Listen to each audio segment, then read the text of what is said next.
Welcome to Friends and Fiction. 4 New York Times bestselling authors, endless stories. Novelists Mary Kay Andrews, Kristin Harmel, Kristy Woodson Harvey, and Patti Callahan Henry are 4 longtime friends with more than 70 published books between them. Together, they host Friends and Fiction, with author interviews and fascinating insider talk about publishing and writing, to highlight and support independent bookstores. They discuss the books they've written, the books they're reading now, and the art of storytelling. If you love books and you're curious about the writing world, you're in the right place.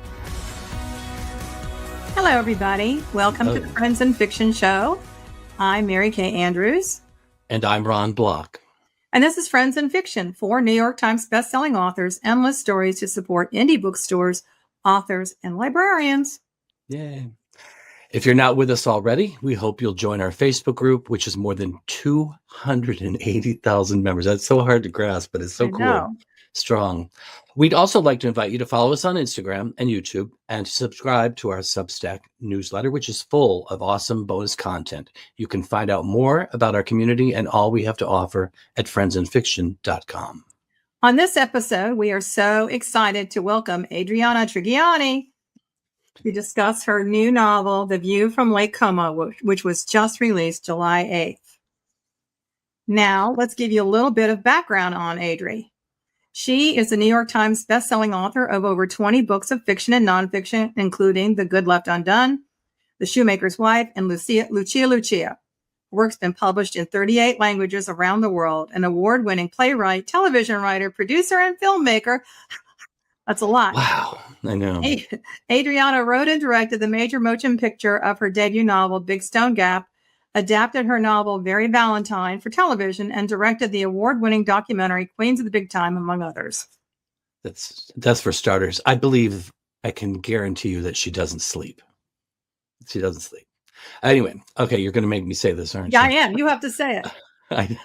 Adriana was named Cavaliere dell'Ordine della Stella d'Italia by President Sergio Mattarella of Italy.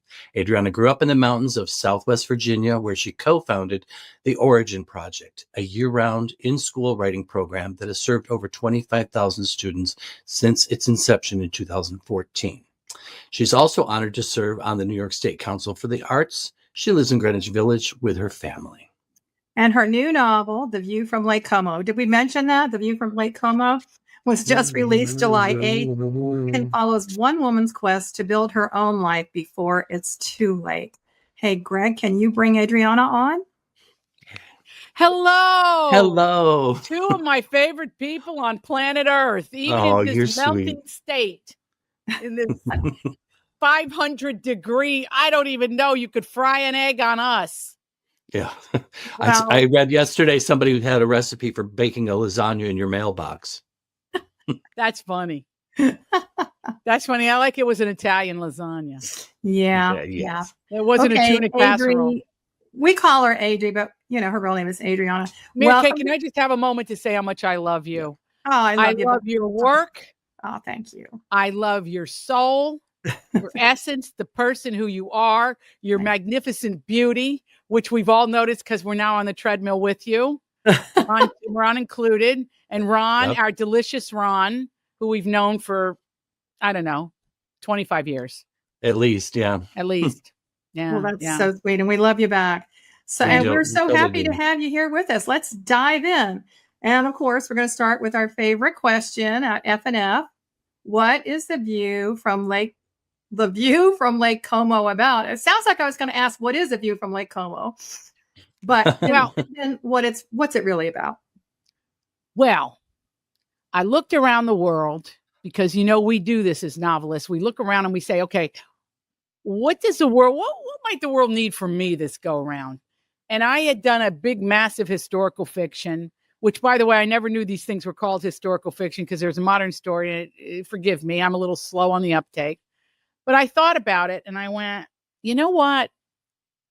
I want to write my great-grandmother's story, but I don't want to set it in 1915. I just wasn't in the mood. And I felt like the culture, that there were so many brilliant historical fiction books out there then I didn't need to do that. So I said it now. And so basically the story is of this woman who's 34 years old. She's living in her parents' basement in Lake Como, New Jersey. Why? How's she going to get out of the basement? And how's she going to rebuild her life and the house that goes with it? That's the elevator pitch, but you have to go 72 floors to get to get the So sorry for that. Is that No. good? Does that tell it? Yeah, Okay. definitely. Yeah. So one of the things that you're really known for is you write so eloquently and delightfully about both Italians and Italian Americans. Tell us why your own heritage is just so important to you, and why it shows up so often in your work. I think, Ron, because I miss the people I'm writing about. I mean, even with Big Stone Gap 25 years ago, I had such a longing for the Alps and my great aunts and uncles that had died up there and stuff. And I wanted to like write that, and then I just stayed in it because, as Mary Kay so artfully read that ridiculous bio of mine, I put those jobs in there because a man would. Oh, yeah. Yeah. That's the only reason, because you could just say to me, writer, I'd be happy with that. That's good for me. But for young women, I think it's important for them to like hear all the jobs we do. Like you could do it too. Not all at the same time, by the way. So it's sort of, oh my gosh, Ron, I completely lost the question. I went down a whole rabbit hole. Oh, You're right. because I miss people. Right. I miss these people that I'm writing about, and kind of desperately. So I want to live with them. So for a couple of years, I live with them, and they're back. Yes. You just bring them to life for all of us too, the readers. I just loved reading. I can't get over on how good Mary Kay looks. I'm sorry, I digress. You're so sweet. Don't you see the whole thing nautical? I'm telling you, the whole thing is working. The haircut, the makeup. Well, that's all Molly, my granddaughter, 16-year-old, is here, and I said, "Well, if you're here, how about hair and makeup?" But I wore red and white stripes. I was trying to, go Italian. Go Italian, yeah. I don't have any green with it, but Ron, I love it. No, well, you don't need green. You don't need green. The red and white's good. Red and white's good. You look. The gondola guys wear red and white stripes. That's what I was going for. The gondola guys. Even though we're not in Venice, we're not in Venice in this book. You can't go wrong though. Yeah, we're in Tuscany mostly, right? We're mostly in Tuscany and the Lombardy region. We're Lake Como, Italy, and Scopario, Vilmanore. I put them in because I love them so. And I love them at wintertime. But I'm sorry, Ron, I digress. So go ahead. Oh, you know what? We love a rabbit hole, so don't you dare worry about that. Okay? Thank you, dear Ron. We've known each other long enough to know this is where we go. Rabbit holes, go down them. Yeah. But there's a line early on that I read in the book that actually kind of resonated with me throughout the whole book. And I want to know what this kind of means to you. It's the line is, Italy is the great healer. What does that mean for you?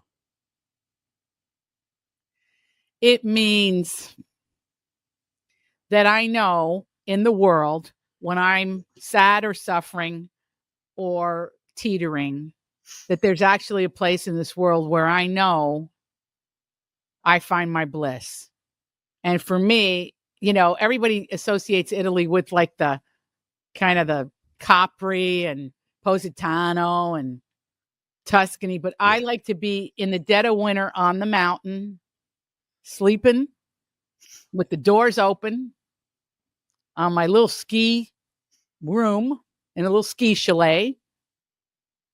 And that the next morning I'm woken up by the church bells. Oh, and I think pretty soon I better buy the whole chalet because I think you guys are going to need a room because we're going to have to need a place to go. Yeah. So, we need a place oh my God, to go. Imagine how much fun that would be. We need an escape.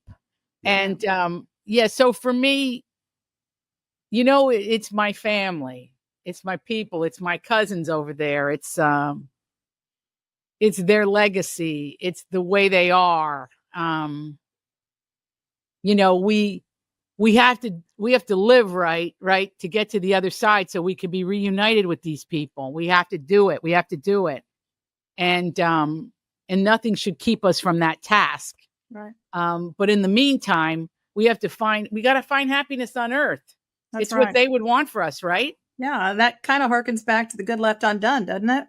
That was kind of the big theme of your last big novel. Okay, now, Adri, your books are always both big-hearted and hilarious. So talk to us about writing humor. What is the secret sauce to making this sauce? Preferably a marinara or a bolognese. I don't know. Which do you like better? I like marinara, but I'll eat both. I love bolognese too. But you're asking me a very deep question, and here's the answer. What's funny is true. Right. Like the stuff you can't make up, you're going to have them on their knees laughing. You can't make it up. So I would say, and then there's a cultivation to funny. I started out in the club, so writing jokes and then writing sitcoms. And I was with some of those great, funny people. And I really learned a lot from them, how to do it. Bill Persky, Alan Zweibel. These are names you probably know. And I learned from these very funny writers about how to unlock what was funny in me. But I think I'm talking to two funny people, so you know what it is. It's our skewed and weird take on reality that is really funny. Yeah. And so much of it is voice. It's voice. See, Mary Kay, this is where you could be the professor at the thing, which you are, you have been. The voice. So I think if you marry the voice to staying to what's true, you got a home run there. Yeah. I love it. I so wish that we could talk about spoilers, but we can't because there's some scenes in this book that just had me rolling on the floor, and I can't give anything away. But well done. Well, it's like every meal that's served. You can't believe what happens when people eat in this family. It's like something bomb goes off at every meal. And that's how it was in my family. It's like we couldn't get through this, without some drama. Can we just get to this? Can we have the salad and not have a drama, Yeah, that's not likely. Not likely. Mm-mm. Okay. Well, you've talked a little bit about the settings, but you focused in this book a lot about the majestic marble-capped mountains of Tuscany, the glittering streets of Milan, and the enchanting shores of Lake Como. Are these places where you've spent a lot of time? Yeah. And did you need to do more research about especially the marble work to really make it seem so real in the book?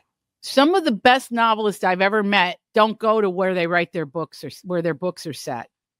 I happen to believe that the subconscious knows everything already. And then you could write the book and then go there and see what you actually created, and it's there.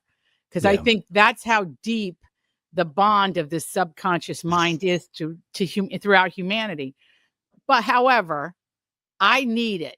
Like I would not have known about Lardo if I hadn't gone to Kurrara.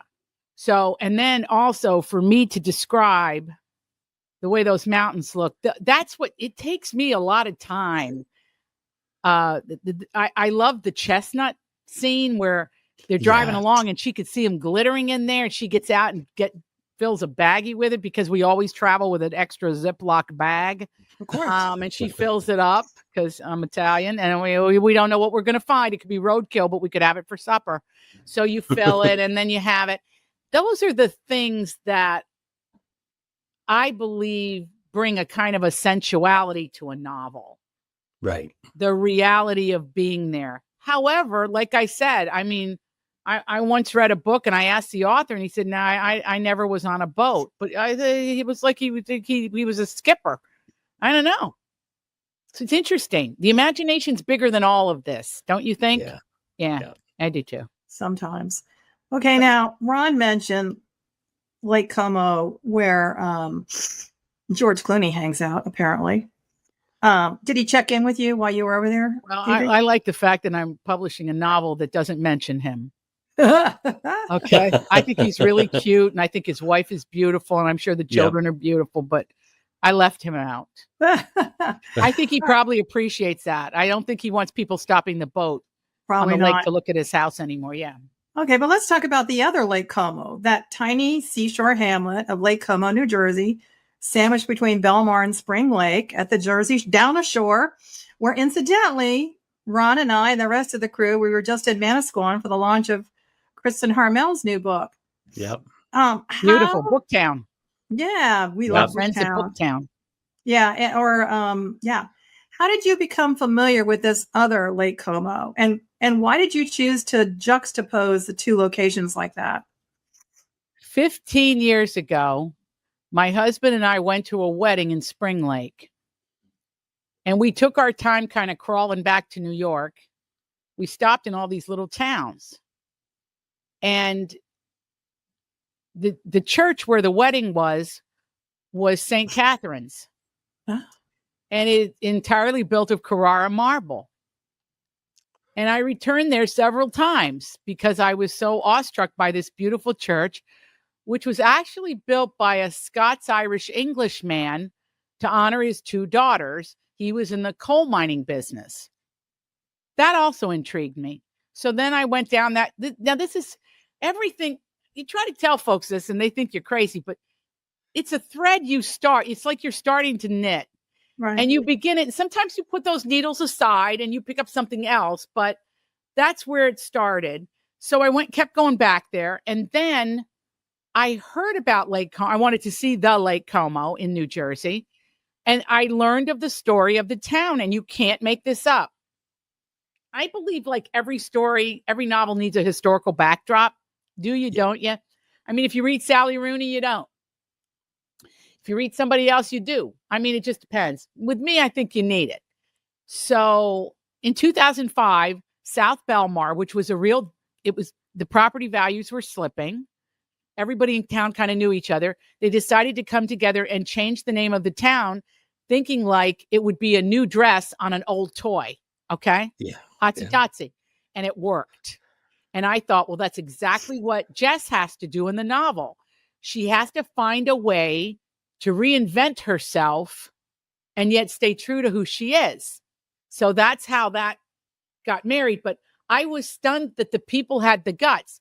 And don't laugh, next week I'm going down there to meet all the town dignitaries, which I'm very excited about because I'm a small town girl at heart. And I'm really thrilled about that because they did it. They turned it around, which tells us something about the United States of America. You got to vote, use it. Yeah. Yeah. I went to Fairhaven.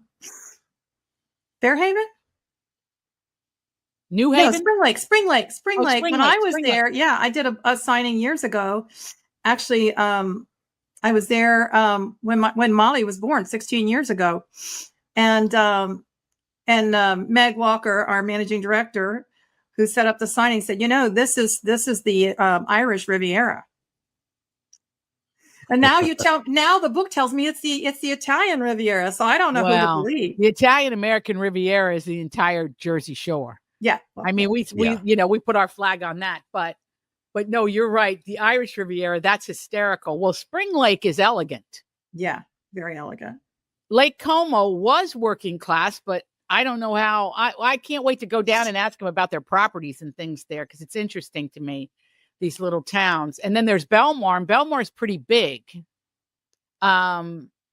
But I just dived headfirst into it and went, who's here? Well, who are these people and why are they here and what do they want? And yeah. Yeah, they come shining through. So in the book, we learn early on that Jess is a talented draftswoman in the marble business run by her Uncle Louis. She ultimately escapes to her ancestral home of Carrara, Italy, known for the famous Kurrara Marble, your description of which makes readers fall in love with marble. I wanted to touch it. I just love the description of it. Thank How you. did you research marble? Because I don't think that was in your job description. That's one of the things that you already know. And the art of stone drafting for the book. Well, it began with the idea that I always wondered when I went to my cousins' homes why everybody had the same marble bathroom. Well, there's a slab that came over. They bought it and split it and installed their bathrooms. Okay. that always intrigued me, though. Why? Why does everybody have the same Arabescato marble? Why? So I started to do a little digging, and I learned about that it's dropped in Perth Amboy, New Jersey. I had a great uncle that lived there. And the people in my family that were in construction or design used marble because of the Italianness of it. However, there's also the fine art aspect. When you go to Kurrara and you go up to the mountain, which I hope you do, because I think when you're in that marble mine, they let you in like so far. That's what to me heaven looks like. Yeah. It's endlessly high, endlessly wide, and you're teeny weeny in there, but you feel the power of Michelangelo, as they say in Italy. And that is the same source of the marble that he used on David, that this new young artist in Italy, who they're calling the new Michelangelo, Iago, who I met. There's a documentary film about him, and I met him, and I'm crazy. He's in his 30s. He's handsome, and he does that beautiful work that Michelangelo did, where there's such nuance in the way he does a little baby that's kind of sleeping. He's amazing. Anyway, talking to him, I said, do you go to the same place? They all go to the same place. And here's what you need to know to take away from this interview is that mountain and that marble will survive the planet. That's how much marble is in those mountains. And they stopped blasting in the 70s. I kind of chronicled this with Uncle Louie's story in the book. They stopped blasting in the 70s. Now they shear the mountain, which takes a little more time, the cutting, and they're up there like acrobats shearing this. But just think about that. And the fact that when you shear it, you don't know if that piece is going to make it even down to the ground for you to get it down the mountain. And I explained how all that was done. And that is the beauty of going and talking to people. They explain who was the runner. You know, they tell you the stories of my uncle got mowed down by a piece of marble. I mean, they tell you everything, you know. And so you take those stories in, and I used them. Yeah. You know, so many of your novels involve characters who are traditional craftsmen or craftswomen. I mean, you've had dressmakers, shoemakers, fine jewelers, and now a woman whose medium is marble. And you bring your readers inside of those trades. What is it that fascinates you most about these crafts? And which one do you want to do? You know, that's the incredible question. I think that, you know, when I decided to become a playwright, that was my first gig. Right. And I would look at myself and go, what can I do? What can I make? What can I make? And it wasn't that far afield in my family to become a writer, because my great uncle was the editor of the L'Echo di Bergamo. He was also a priest, Monsignor. And so my Catholic heritage, you know, was always presented to me like, don't roll your eyes, pay attention, okay? Because I am a child of the 70s, and I thought, okay, whatever. But I didn't want to embarrass the family, but I also saw what they could make. And I saw that they were aesthetes. They knew things. They knew how to do things. Their gardens were beautiful. Their meals were beautiful. The way my grandmother made a crepe for the manicotti, we didn't use noodles. She made crepes. They were like, I can't even tell you, they melt in your mouth. Those were the artists and things that I appreciated. And all my clothes to the age of 10 were made for me by my grandmothers. Both were seamstresses. Weird, because one was an Italian immigrant from the Iron Range. She was Lombardian from, you know, Sciparo, Vilmanor, Lake Como area. And the other grandmother was Venetian. She was from the Veneto.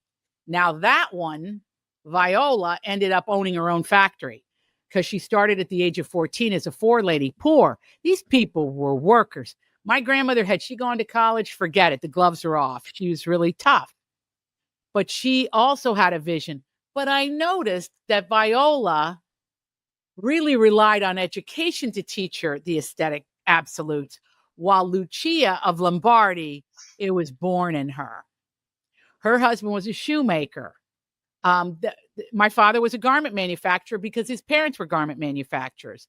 But my mother was a librarian, so I knew books were really important. Right. So you see, I really, honest to God, didn't have to go very far to figure this out. And I admire the artist that goes far afield and finds it and brings it back. It's not really me. I like to know how things are made, what satisfaction you can get from surviving by the labor of your own hands. And that's really the jet fuel of my creativity. Okay, but do you want to make jewelry? Do you want to make a dress? Do you want to make a pair of shoes? Or you just want to go sculpt some marble? Mary Kay, someday when I direct one of your books into a film, that's what I do. And you know what? It's all of it. It's cutting. It's the patterning. It's the scene build. It's the overall arc of the narrative. Movies, television, that's my jam. Right. That's my creative thing. And I always laugh because I have a sign in my house that says cutting room, but it didn't mean editing movies. It meant the pattern making and the cutting with the giant blade. I mean, like, that's my people. Yeah. I wrote about that. Cutting those layers of fabric with the pattern paper in there and everything. That's what piques my passion in anything, is like, am I going to cut it together to make the story work? But how many more am I going to get to do? I look at that and I go, it takes a long time. And now we have no studios. Kind of interesting. Yeah. It's a very different time. That's my creativity. I love it. Okay. So in the book, one of the things I should say in cooking. Yeah. Well, we're going to get to cooking. We're going to get to that. I want to have you over for that. We're going to get to that. I'm pretty good. I'm knocking on your door right now. I'm pretty good at it. Yeah. Yeah. So I wanted one of the things in the book that would little storytelling trick, if you will, in there. You brought in the Notes app and the revolving online therapist, and these were such great tools to tell what was going on in Jess's head, but also telling a lot of the backstory of how we got where we are in the book. Where did those come from, and how did you incorporate them into the book? First of all, the disdain for therapy in my Italian-American family cannot be described. Sure. Yes. They would rather have to eat a can of bees than get into therapy, okay? They won't do it. And so your beautiful podcast, these beautiful podcasts get sponsors. So one time I had to read ad copy for this therapy group, and they gave me a free session. So I didn't pose as myself. I called myself another name. And I went in there and I found this hilarious because I could literally say anything. Okay. And I like this idea that, during the pandemic, you don't have to leave home to do anything, not even make an effort to go see your therapist. So I did the one session, and then I walked around with it for about 6 months. And I said, what would be hilarious, exasperating, and insane is if she signed up for it, but it was without her knowledge, they were constantly putting her through the mill. So one day it was Dr. Sam, next day it was Dr. Audrey, and so on. So that's where TheraMe came from, because to me, the me is about the doctor not wanting to, stick with you. So, and of course, her mother says, why can't you go to the priest? I'm not going to a priest. But he's free. You get what you pay for. No. And, I've had priests in a lot of my novels that are really astute. But I thought it would be fun in this one if she just avoided that, because she doesn't want to get the annulment because she doesn't have the 5K. So that's only good for Catholics out there. They're wondering, what are you talking about? Well, you have to go through a tribunal and a whole thing. Yeah. So, which is, part of the gig. If Mary Kay and I decided to get divorced, or Ron, you decided to get divorced and you were Catholic, you'd have to go to the tribunal. Okay. Yep. So I don't know, Ron, if you cook, I don't know. I think you would get a blessing. I don't think. Oh my God, does Ron cook? He cooks. Yes. There you go. Okay. So There we go. So this is the interesting, that became the waft and weave of the novel, and in terms of her mental health. I love it.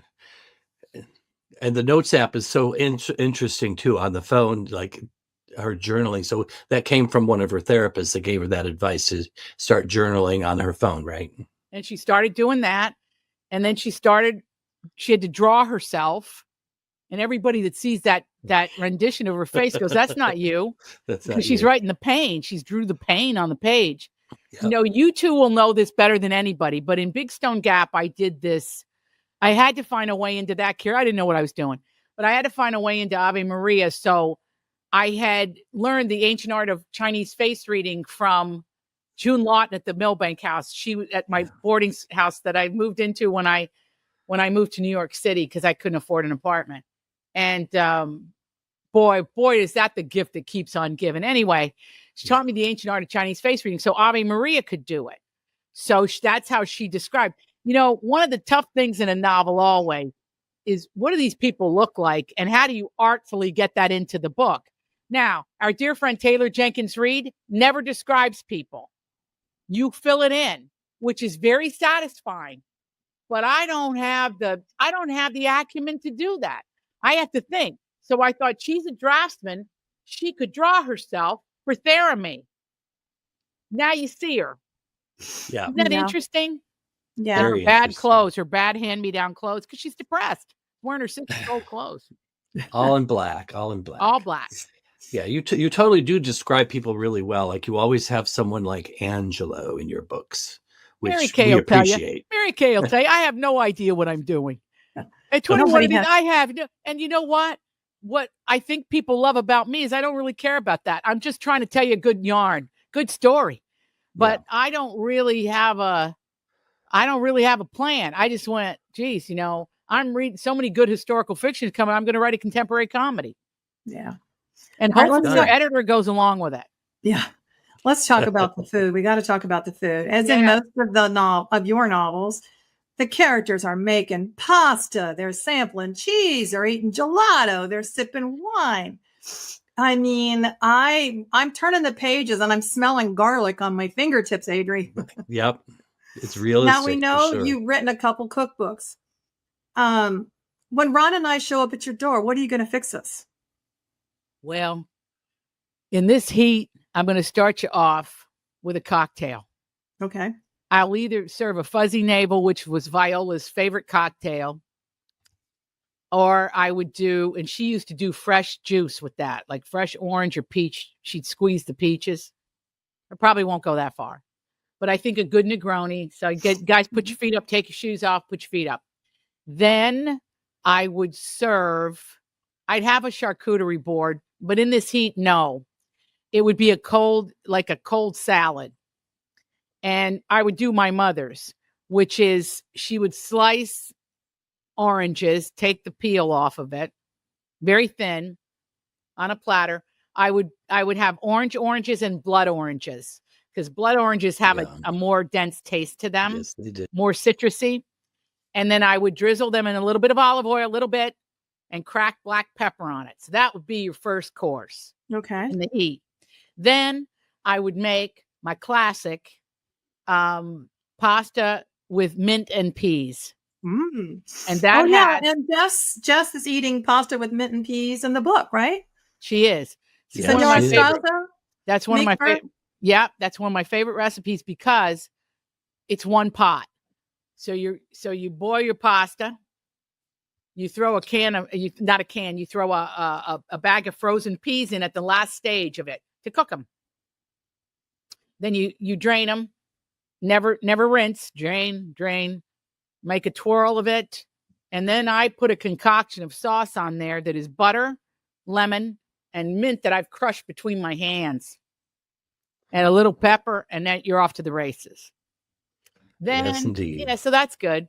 And then if I grilled a meat, I would do it cold. I would do a cold chicken sliced in this heat. If it were winter, I'd probably bread the meat. I'd do it like that and slice it a little bit. And then for dessert, in this heat, I would do a gelato. And then I would take a bag of Oreos and I would take my roller, do it like that. And I'd sprinkle that on top of the ice cream. And I'd serve it with a peppermint spoon. And then we That drink sounds- more. Yeah, that There's sounds we your drink meal. more. that sounds just right. I'm there. Sounds just right. Okay, I'll get it going. I'm boiling the Yeah. water now. Okay. Tell us about the audiobook narration. We hear there's something special going on. You know, I love audiobooks. And I've been very fortunate to have great actors read my book. I've been lucky. This one, I felt there was a real specificity to this. So we called Mira Sorvino, who grew up in Oh. Tenafly. And she read it and she goes, "This is my family I'm in." So she did a beautiful job. So I mean, we've all had the different kind of audio experience where we do a cast or we do two readers or whatever. Yeah, I haven't had a cast ever. It's maybe really someday. fun. That's a fun Yeah. thing to do. Yeah. But she's so perfect and she's such an adept actor that she did the whole freaking thing. Yeah. I'm in awe of people who can do that. Me too. I think it's amazing. Yeah. Yeah, it's Yeah. definitely an art. So, in addition to being a novelist, you're also celebrated as a screenwriter, producer, director, and podcast host. Does wearing all these different hats allow you to flex different creative muscles? And which lane do you feel most at home in? Well, let's start with playwriting and film and television. Those are like 10 years before I was a novelist, I did that. Okay. And I still do it, but I can't do both at the same time. When I write a novel, I disappear for a very long time. I have to, it takes me time. But when I direct, I mean, I think that the men made a big deal out of it to keep us out of it. And once I got in there, I'm not going to tell you it's not very hard work. It is. But I think writing a novel is just as hard. And I think teaching a classroom of children is just as hard. And I think working in a coal mine is just as hard. And I'm probably that's harder. But I felt like they created this atmosphere, and women are magnificent directors. So when I do that job, it's all I do, because that involves cutting and rewriting, and your writing skills are engaged. Okay. What the heck was your question? Which lane do you prefer? I really like them all because I don't like to sit. So I call writing a sitting job and directing a standing job. You never sit when you direct. So I find playing them off of each other works for me. So in the time that in between something, I'll direct something and then come back and do the novel again. You know, like in The Good Left Undone, I went to Scotland to direct a movie, and that's where I found the story. I thought I had the story and I had written it. I went, no. I call my editor and go, no, I found something here and I'm going to start over again. Yeah. Yeah. You know, we are, of course, huge admirers of your podcast. You are what you read. Like Friends in Fiction, you give a platform to so many authors to promote their books. And it's such tough work. We know just from the amount of stuff, and there's 5 of us. I know. You split it up. That's good. Yeah. Well, so why you don't got to do this? Why is it important to you? What do you get out of it? Well, like Ron, my mom was a librarian. And when the whole story of my calling my parents to tell them I wrote a novel was like, I'm sweating like an animal in this 100-degree heat, but that will really make me sweat like an animal because my parents were sort of horrified. They were so scared of what I wrote. And they live in that town. And my father said, this was my father's reaction. I need to go to the hardware store and I have to board up the windows. That's what my father said, like it was a hurricane. I was like, no, you'll be okay. So to me, the podcast job is my librarian, supporting my libraries and my librarians and my bookstores, Friends in Fiction. And what you do is massive. I, like you, have to read the book. Yep. Now, sometimes the way I arc it to get the work done, like tomorrow I'm talking to Kristy Brinkley. So I made sure I had that for a couple months. So I'm in Saint-Tropez. Now I'm in Hollywood. Now I'm with Billy Joel. You know, I read that in pieces, and it's quite good. So that's how I do it. I'm always reading something, but you know what nags at me? Because when I'm not reading for the podcast, I try to read, like I'm trying to finish Present Indicative by Noel Coward. My old books are like, they're like siren song. And every summer I reread Jane Eyre. So I want to get to That's Jane good. Eyre again, And then when you send me your books, I read them and I love them and I talk about them. So how do I do it? I don't really know. I just make sure that I know. And as I read now, I take notes because I can't. And here's the other thing. My only superpower is I can read quickly and I have good comprehension. That's a great superpower to have. I can't read 6 months out. So if you send me your book, I arc. And if I know I'm going to talk to you on Friday, I spend the weekend reading you. That's how I do it. Does that make sense? Yeah. Yeah. Totally. Andrea cuts totally. them. I have a producer who records them. My friend Lou. And then back here, Andrea, and we cut them. And then we make commercials. And that is all. I mean, it's ridiculous. It's a 7-day-a-week operation. Definitely. Yeah. You never take a break. Never. You can't. So let's talk about, just adding more to your plate. You've got this incredible tour coming up with the Multiplatform entertainment, including your musician brother, who's going to perform with you in some theaters. How did you come up with the concept of this type of a book tour? I'm sick to my stomach. Traveling road show. Sick to my stomach, and I'm a nervous wreck, and I'm rehearsing. I'm not an actor. I love actors so much that I know how to work with them. So I had to kind of stand back from myself and teach myself how I was going to do this. Okay, so here's the deal. I looked at book tours, and when you guys do your shows, your roving show, like you were just in Manasquan, that's exciting to me. Yeah, 4 ladies on a stage. Ron comes in, and Ron. That's what I'm saying. And then Ron comes in to interview, and there's an overview, and there's an excitement level, and people come out and they want to see you. You call yourselves the Fab Four, Fab Five. You are. Okay. I'm a silo here. And I was looking at book tours and I would get out there for 3 hours and do material because I started in the clubs. And the day that Todd Dowdy called me on tour and said, you don't have to read from the book and stand up there and you can do whatever you want, I went, okay. So I started doing my tour stuff. And this was my 25th year of doing this. And I said, I want to give the audience something that's special. So about 9 months ago, this is like a 3-year thing. I'm so happy for July 7th to get here because if I bomb, and then I move on. Okay. You're not going to bomb. I hope I don't. That's not happening. I may be calling you in the middle of the night, Kathy, going, and crying my eyes out. But I call my brother because my brother and I, you have to understand, to me, literature is show business. Okay. People call it American literature. I call it American show business. I want to entertain. I want people to have fun. Yes, there's depth, of course. And maybe when you discover me in a yard sale after the nuclear holocaust, you find my shriveled book in a corner somewhere with ash all over it. You say, you know what? She was all right. She's pretty good. I don't care what anybody thinks about me in the snooty community. Do not care.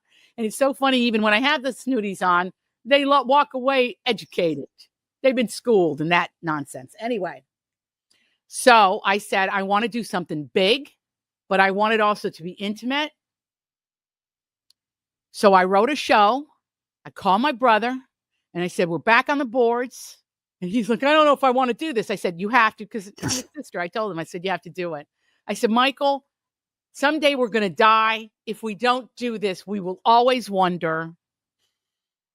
We studied the marketplace. So we went to particular cities. You had to find the theater. Like, I called my agents and I said, hey, I'm going to do this thing. And the agents have a division for this. But those are they like book Michelle Obama at Live Nation. They're not going to do me. Who? Right. What? Who? What are you talking about? So we tried one theater and the theater sold out in about 2 days. And I said, we got something. Then we added the second night, and now we're at like 10 at the beginning. It's going to be fun. And then I do in conversations, but how fun are those going to be? Because I'm pulling the thread from the shows. So I think it's all going to be great. Yeah, Hopefully. definitely. Fingers It's going to be amazing. Pray for me. Can't wait. Pray for me. Okay, Adrian, if you stick around, we got more to talk to you about. But first, we got a few quick reminders for our listeners and viewers out there. Yes. For all of you watching and listening, we encourage you to rush out and buy your copies of The View from Lake Como. Thank you. And the perfect place to do that is in the Friends and Fiction shop on bookshop.org. You'll not only be getting it at a discount, but all your purchases there support our show, our guests, and indie bookstores nationwide. And don't forget to visit friendsandfiction.com for details on our show schedule, upcoming in-person events, and links to our merch store, our Substack newsletter sign up, and the award-winning Friends and Fiction official book club with Brenda and Lisa. Yeah. Speaking of the book club, our own Kristin Harmel will be their July guest. Join them at 7 p.m. Eastern on Monday, July 21st on their Facebook page as they discuss the stolen life of Colette Marceau. And speaking of our Substack, you can read all our free weekly posts on the Substack website or app, or subscribe for free to get them directly in your inbox. And if you upgrade to our paid Substack, which costs only $5 a month, you'll have access to deeper dives with all our weekly show guests like Adriana. What a deal. Plus monthly roundtable discussions like the recent one that I did celebrating National Library Week.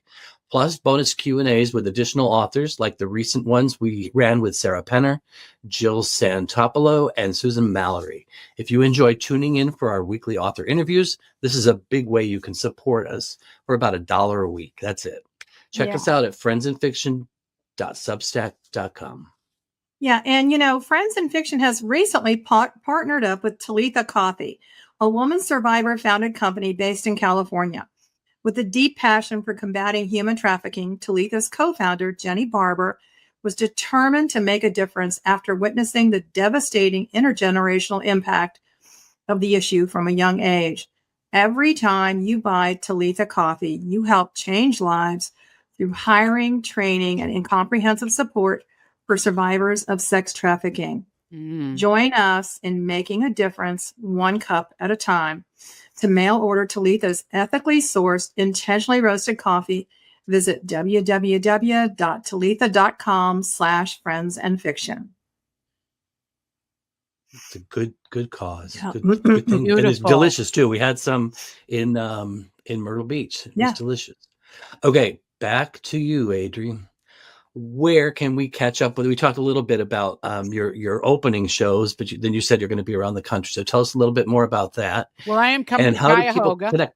You're coming to me. Yes. We're going to film it. We're going to have a blast, and what a great time we're going to have. That's going to be so much fun. I'm having big FOMO over here. Oh my Major God. FOMO because I wish come you on could up. come.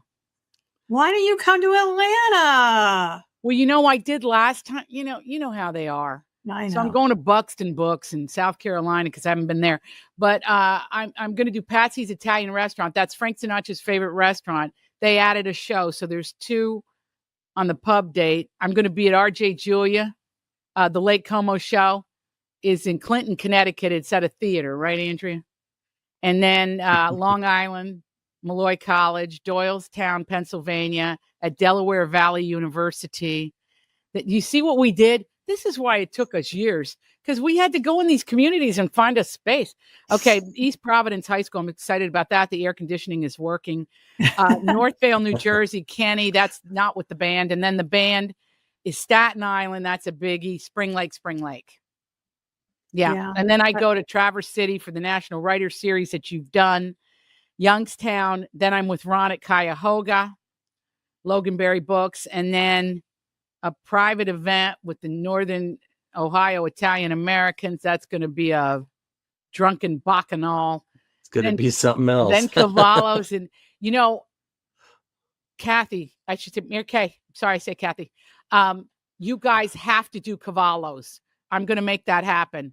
They have a capacity for 500 people, and you have Where to is do that? it. Where's Cavallo? Okay, it's in Easton, Pennsylvania.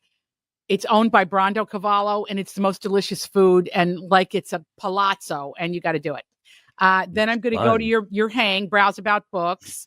Really, should I go through the whole thing? Who cares? And then Alexandria, Virginia, Richmond, Virginia, Longport, New Jersey, Paramus, New Jersey, Lewisburg, West Virginia, Charleston, North Carolina, Westport, Connecticut, Palisades. Yeah, that's it.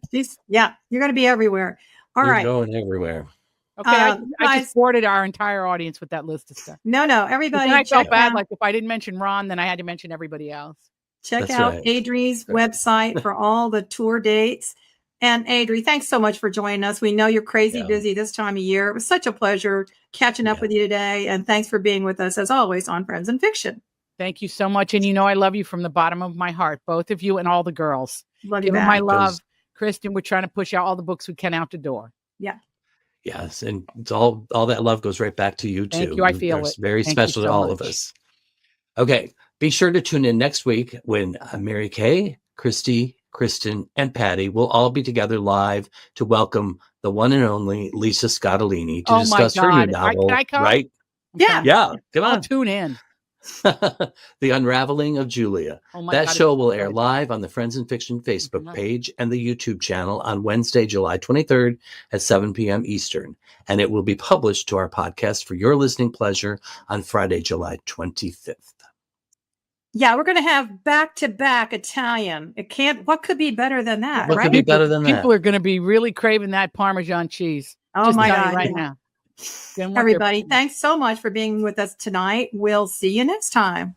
Thank you. Take care. Thank you for tuning in. You can join us every week on Facebook or YouTube, where our live show airs on Wednesday nights at 7 p.m. Eastern Time. Also, subscribe to our podcast and follow us on Instagram. We're so glad you're here.